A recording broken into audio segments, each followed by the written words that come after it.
I'm Jam Villa, and I'm currently working at ATB Philippines, and my wife is Jan. Hi, I'm Jan Aquino Ovilla. This is Ovilla. I'm a training specialist for Burner in Manheim, Philippines. My husband is Jan Ovilla. She's beautiful.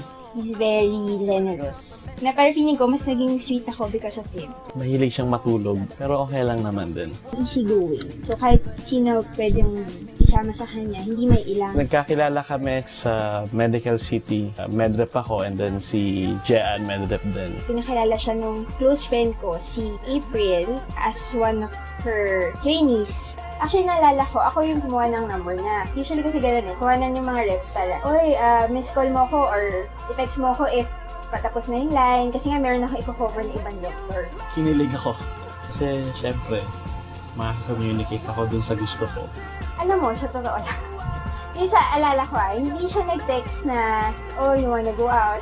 Kaya nga naisip ko, kailangan mo to. Hindi siya makakasama kasi nga parang may sakit siya. Kakagaling niya pa lang sa sakit. Naka-text ko siya, hinihilitan niya na ako na, oh, gusto mo padalang kita ng pizza dyan. Sabi ko, okay, papadala ng pizza. Basta hindi siya yung nag-initiate. I think, nanood kami ng sine, kasama ko sa manood ng sine. Hindi kaya siya nag-text, sinabi niya yun. And after that, nag-dinner kami. Inabot kami siguro ng mga 2 a.m. Wala lang, usap lang. Ayun, yung first day. Nagad ka sa Jam, June 10, 2008. A day after, pagbalik naman sa Palawan. Alam ko na yung sasagutin ako eh. Hindi, sa Palawan kasi sobrang sweet and stuff. Sabi nga nung friend niya ni Jason, parang kami na nga daw eh. Tapos, pag uwi namin dito sa Manila, after siguro isang day, ano Tuesday yun. Nag-mall na kami, ganyan. Tapos, when we got back to the car, parang medyo senti yung music na nag-play sa background. Nag-kiss kami nun, and sabi niya, ano na ba? Parang sabi ko na lang na, I'm ready na, and I'm saying yes. Hindi niya na ako sinagot yung sa car. Kaya, parang kung gusto tumalon. Dapat lang.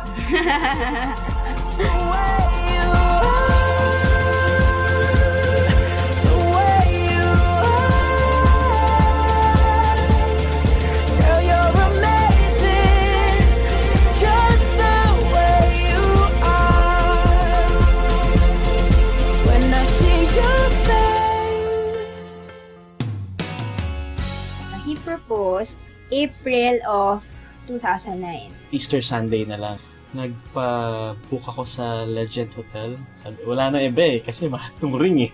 Hindi siya ganun kagaling magtago ng tracks. Nakaka-feel na ako na merong something na mangyayari kasi nakita ko ng mga little pieces of paper na parang merong numbers on them. May intuition na ako na parang size to ng ring. Niyaya ko siya sa labas ng room and pinahintay ko siya sa baba. Tapos, ang weird niya kasi, parang ang toxic niya, meron siya mga ginagawa. Usap kami sa baba, tapos nung nilalamig na, sabi ko, akyat tayo. May hinanda akong wine doon. Yun na, pagpasok ko sa room, Pagbukas ng ilaw, yun na, sabi, ano to? Ano to ba? Pero, Rosie nga pala, wow, bakit? Bakit ganito? syempre in shock pa ako.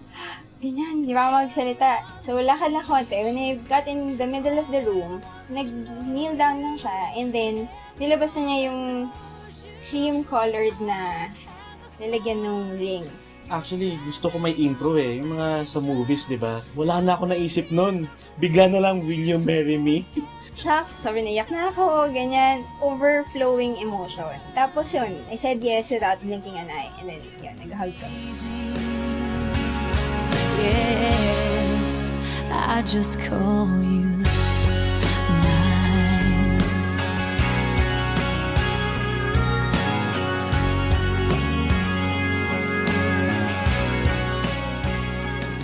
Masyado siyang organized eh. Yun ang gusto ko sa kanya eh. Kung magbaplano siya, step by step, magaling mag-cuddle, loving din syempre.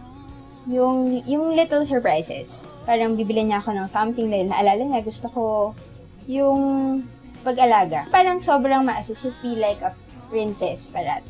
And sobrang gentleman. Ando siya parate para pag-gaanin yung load mo, wala kang buhatin. Ayaw ko naman sa kanya. Pwede bang 4, 5? Biro lang. Yung antukin. Kasi minsan, konti na lang yung time na magsama. most of the time, tulog pa siya. Meron ako sasabihin, tapos uulitin niya. Kunwari, ano ka ba? Sabi niya, ano ka ba? Ano ka ba? Ano ka ba? Kasi parang monster voice na paulit-ulit na nakakairita. Hindi siya marunong magluto. Gagawa siya ng reports, tapos magpapatulong sa akin. Ang simple-simple naman ng gagawin. Madaling mainis. Konting bagay lang. Parang basta gusto niya, kailangan panoorin. So, yun, nagpipilitan ako minsan. I promise her to give her a good life as my wife. And also provide her anything that she wants. Yung kaya ko lang. Pero kakayanin ko, mas hindi ko kaya. I'll make her happy always. Hindi ko siya problemahin. Diyan, natapos na, at least. I love you, and let's party! Hobby. Okay, I promise as your wife, from this day onwards, una-una not be too OC about things. Alam ko, you hate it pag sobra ako nag-over-obsess sa details. And syempre, medyo lesson na yung pagiging antukin. And also, I also promise na I learn to do household chores starting today kasi wala nga akong alam masyado. And lastly, syempre, to be a very good wife, a faithful wife, and a good mother to our future kids. Love you.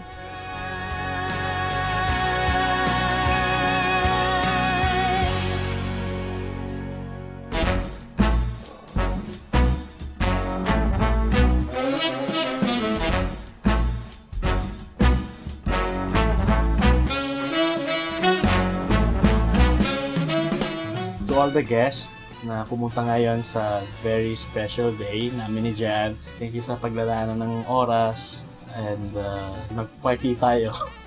Thank you for being here with us, our family, who supported us throughout the preparation. Especially mga closest friends who are here from iba galing pa sa ibang bansa. And thank you for making this the most special and memorable day of our lives. You're gonna be the one that saves me, and